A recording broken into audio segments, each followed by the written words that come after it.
नमस्कार दोस्तों।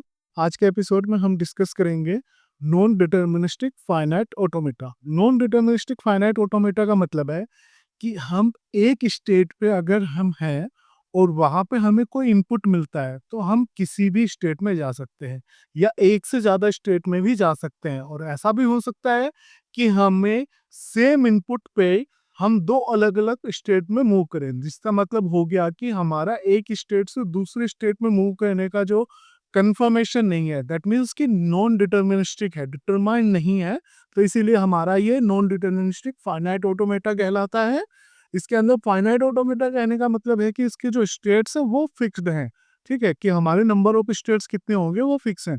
इसके अंदर 5 टपल्स होंगे। 5 टपल कौन कौन सा है? क्यू, कैपिटल क्यू से हम इसको रिप्रेजेंट करते हैं। It is a set of finite states. जितने भी हमारे स्टेट है उसका सेट हमारा जो होगा उसको हम क्यू से रिप्रेजेंट करेंगे। Then sigma, it is set of symbols, alphabet हम इसको कहेंगे जो भी हम इनपुट्स के लिए यूज कर रहे हैं। और अल्फाबेट्स हमारे होंगे सिंबल, इनपुट और आउटपुट दोनों में हम यूज करते हैं। Then del, it is a transition function. Transition function का मतलब होता है कि जब हमें इनपुट मिलेगा तो वहां से हम कहाँ पे मूव करेंगे, किस स्टेट में मूव करेंगे, ये हमें बताएगा ट्रांजिशन फंक्शन। यहाँ पे अगर आप देखेंगे, अगर आपने डीएफए बनाया होगा तो उसमें देखा होगा क्यू इंटू सिग्मा हमने दिखाया था क्यू से। दैट मीन्स कि वो एक स्टेट पे उसको अल्फाबेट या इनपुट मिला, वो एक ही स्टेट में जाएगा। बट नॉन डिटर्मिनिस्टिक में 2 टू द पावर क्यू इसलिए लिखा हुआ है क्योंकि वो पावर सेट में जाएगा, वो किसी पे भी मूव कर सकता है, सारों में भी जा सकता है, किसी में कोई कंफर्मेशन नहीं है। तो इसीलिए इसको ही हमने क्या कहा था, नॉन डिटर्मिनिस्टिक फाइनाइट ऑटोमेटा इसको कहा जाता है। देन क्यू नेट हमारा वही इनिशियल स्टेट होगा जहां से हम दिखाएंगे इनकमिंग एम्प्टी आर्क के थ्रू हम इसको शो करेंगे। और ये क्या होगा कि हमारा इनपुट कहाँ से स्टार्ट हो रहा है, हमारा जो मशीन है वो कहाँ से वर्किंग अपना जनरेट करिए, वो हमारा क्यू नोट हमारा रिप्रेजेंट करेगा। और एफ होगा हमारा सेट ऑफ फाइनल स्टेट्स, जो भी हमारा फाइनल स्टेट है, एक या एक से ज्यादा हो सकते हैं, तो वो हमारा रिप्रेजेंट किया जाएगा एफ से। अब बात करते हैं इसका ग्राफिकल रिप्रेजेंटेशन कैसा होगा। ग्राफिकल रिप्रेजेंटेशन में अगर हम देखें, इसको हम स्टेट डायग्राम के थ्रू ही शो करेंगे जैसा हमारा डीएफए के अंदर शो करते थे। तो इसके लिए हम वर्टिसेस यूज करेंगे जो कि स्टेट्स को रिप्रेजेंट करेंगी। और हम आर्क लेंगे, लेबर्ड आर्क होगा, उसके अंदर हमारा इनपुट सिंबल लेबर्ड होगा कि हमारा कितना इनपुट है, कौन सा इनपुट है और वो कहाँ पे जा रहा है। तो वो हमारा ट्रांजिशन को शो करने के लिए आर्क को हम शो करेंगे। इनिशियल स्टेट को हम जो है एक इनकमिंग आर्क से शो करेंगे और वो एम्प्टी होगा। एम्प्टी का मतलब है कि उसके अंदर कोई भी लेबल्ड नहीं होगा आपके अंदर। और फाइनल स्टेट को हम डबल सर्कल से डिनोट करेंगे। ये वही उसी तरह से है जैसे हमारा डीएफए के अंदर होता था, सिमिलर है दोनों में।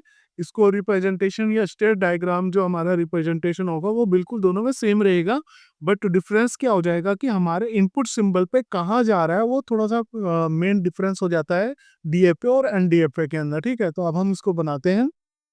अब हम एग्जाम्पल ले लेते हैं कि इस एग्जाम्पल के थ्रू हम समझते हैं कि एनडीएफए को हम कैसे बनाएंगे या इसका स्टेट डायग्राम या डायग्राफ कैसे बनाते हैं। तो सिंपल सा एग्जाम्पल, इसके अंदर हमने क्यू लिया है, नंबर ऑफ स्टेट्स जो है ए बी सी 3 स्टेट है हमारे पास में। और अल्फाबेट जो है हमारे पास में 0 और 1, ये हमारे सिंबल्स है। क्यू नोट हमारा इनिशियल स्टेट है ए और उसके बाद में फाइनल स्टेट है मेरा सी। तो ये मुझे गिवन है। इसके अलावा मुझे ट्रांजिशन टेबल या ट्रांजिशन फंक्शन हमें गिवन है। इस टेबल के थ्रू हम इसको ट्रांजिशन टेबल भी कहते हैं। इसमें हमें दिखा रखा है कि हमारा कैसे ट्रांजिशन होगा। तो हमारा प्रेजेंट स्टेट है ए, यहाँ पे एक इनकमिंग एरो दिखा रखा है। ये एरो जो है इनकमिंग आर्क हमारा रिप्रेजेंट करता है इनिशियल स्टेट को। तो हम यहाँ से भी समझ सकते हैं कि ये मेरा इनिशियल स्टेट है। उसके बाद में बी है और सी, सी को सर्कल करा हुआ है यहाँ पे ट्रांजिशन टेबल के अंदर। इसका मतलब है कि ये मेरा फाइनल स्टेट है। अब जो डीएफए, अगर आपने डीएफए का वीडियो देखा होगा उसमें, और इसमें मेन डिफरेंस क्या है, वहां पे 0 इनपुट पे किसी एक स्टेट में जा रहा था और सिंपल 1 इनपुट पे भी किसी एक स्टेट में जा रहा था। एक स्टेट से प्रेजेंट से नेक्स्ट स्टेट हमेशा एक थी। बट यहाँ पे आप देख पा रहे थे कुछ कंडीशंस में 2 स्टेट्स भी हमें रिप्रेजेंट करा हुआ है। इसका क्या मतलब है, दैट मीन्स कि नॉन डिटर्मिनिस्टिक है। नॉन डिटर्मिनिस्टिक कैसे, कि अगर ए पे मुझे 0 इनपुट मिलेगा तो मैं ए पे भी जा सकता हूँ और बी पे भी जा सकता हूँ। डिटरमाइन नहीं है, फिक्स नहीं है। ठीक है, ए पे 0 इनपुट मिला, ए भी कहीं पे भी जा सकता हूँ। यहाँ सिमिलरली बी पे अगर 1 इनपुट मिलता है, ए और सी पे दोनों पे जा सकता हूँ। सी पे अगर 0 इनपुट मिलता है, बी और सी दोनों पे जा सकता हूँ। तो इसको हम जो है स्टेट डायग्राम के थ्रू बनाते हैं और ये कैसा बनेगा अब इसको देखते हैं।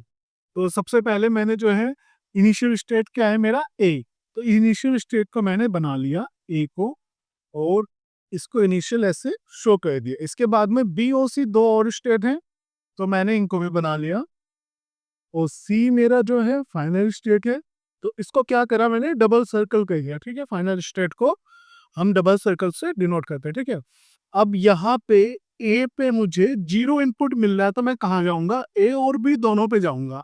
तो ए और बी दोनों पे जाऊंगा, तो सबसे पहले ए पे मुझे 0 मिला, तो मैं ए पे रहा, ये मैंने डिनोट कर दिया। फिर से मुझे 0 मिला, तो मैं बी पे है यार। दैट मीन्स कि यहाँ से यहाँ एक आर्क शो होगा, और ये दोनों ए पे 0 मिला तो मैं ए पे रहूंगा, ए पे 0 मिला तो मैं बी पे रहूंगा। मतलब ये दोनों चीजों का एक्सेप्ट कर रहा है। तो ये दोनों कंडीशन हो सकती हैं। फिर उसके बाद में कह रहा है कि अगर मुझे ए पे 1 इनपुट मिला तो मैं बी पे जाऊंगा।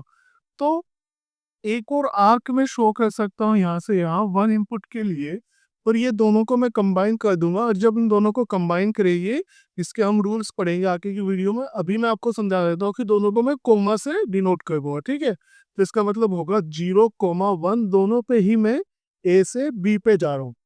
ठीक, और इस वाले को मैं हटा देता हूँ, रफ कर देता हूँ। तो दो बार मुझे दो आर्क शो करने की जरूरत नहीं है, एक ही आर्क से मेरा हो जाएगा काम। तो ए से बी पे मैं 0 पे भी जा रहा हूँ, 1 पे भी जा रहा हूँ। अब इसके बाद आ गया मैं बी पे। बी पे मुझे 0 इनपुट मिला, तो मैं सी पे जा रहा हूँ। तो यहां से क्या हुआ, बी से मैं सी पे कब जा रहा हूँ, जब मुझे 0 इनपुट मिलेगा। तो मैं 0 पे, मैं बी से सी पे पहुंच गया। फिर मेरा क्या कह रहा है, बी से मैं 1 इनपुट पे ए और सी दोनों पे जाऊंगा। तो इसका मतलब है मैं 1 इनपुट पे क्या दिखाऊंगा, बी से ए पे भी जा सकता हूँ, बी से ए पे जा सकता हूँ 1 इनपुट पे, और बी से सी में भी जा सकता हूँ 1 इनपुट पे। अगेन मैं इसको ऐसे दिखाने की बजाय एक 1 इनपुट के, तो मैं कोमा लगा के दिखा दूंगा यहाँ पे कि ये बी से सी में 1 इनपुट पे भी जा रहा है, और इस वाले को मैं रब कर दूंगा। दो को शो करने की जरूरत नहीं है, एक ही हाथ से जब मेरा काम हो जाएगा। ठीक, अब इसके बाद में सी पे आ गया। सी क्या कह रहा है कि अगर मुझे 0 इनपुट मिला, तो मैं बी और सी दोनों पे जा सकता हूँ। तो सी से अगर 0 इनपुट मिलता है, तो मैं बी पे जा सकता हूँ। इसका मतलब एक रिवर्स में मैं बना लेता हूँ। ये आ गया, ये 0 इनपुट के साथ आ गया हूँ। और ये भी कह रहा है कि अगर मुझे 0 इनपुट मिला, मैं सी पे भी जा सकता हूँ। इसका मतलब है एक सेल्फ लूप आ जाएगा, ये 0 इनपुट का आ जाएगा। इसके बाद क्या कह रहा है कि अगर मुझे 1 इनपुट मिलता है, तो मैं सी पे जा सकता हूँ। तो एक और आर्क बजाय बनाने की बजाय मैं क्या कर दूंगा, कोमा लगा के 1 लिख दूंगा। तो ये हो गया आपका एनडीएफए का स्टेट डायग्राम, जिसमें हम आसानी से समझ सकते हैं कि कैसे हमारा ये ट्रांजिशन फंक्शन और ट्रांजिशन टेबल यहाँ पे स्टेट डायग्राम में शो हो रहा है। इसको एक बार देख लेते हैं। ए से 0 पे वो ए पे भी जा सकते हैं और बी पे भी जा सकते हैं, 1 पे वो बी पे ही जाएगा, जो कि फर्स्ट रो में रिप्रेजेंट कर रहा है। सिमिलरली बी पे अगर उसको 0 मिलता है, तो वो कहाँ जाएगा, सिर्फ सी पे जाएगा। बट अगर उसको 1 मिलता है, तो वो सी पे भी जा सकता है और वो ए पे भी जा सकता है। सिमिलरली अगर हम सी को देखें, तो यहाँ से अगर उसको 0 मिलता है, तो वो बी पे भी जा सकता है और वो सी पे भी जा सकता है, जो कि यहाँ पे दिखा रहा है टेबल। सी से अगर 1 इनपुट मिलता है, तो ये सी पे ही रहेगा। फाइनल स्टेट जो है ये टेबल हमें शो कर रहा है। तो ये था मेरा बहुत ही आसान एनडीएफ पे हमने बनाया है इसे, जो गिवन ट्रांजिशन टेबल है इसकी हेल्प से। और हमें जो भी हमें फंक्शंस गिवन है, स्टेट्स गिवन है, अल्फाबेट्स गिवन है, उसकी हेल्प से हमने ये पूरा बना के दिखाया है। आई होप आप लोगों को समझ में आया होगा वीडियो। अगर आपका कोई भी डाउट हो, तो आप कमेंट सेक्शन में लिख सकते हैं, मैं कोशिश करूंगा उसको रिजॉल्व करने की। और वीडियो देखने के लिए बहुत बहुत धन्यवाद। Please like share subscribe the channel.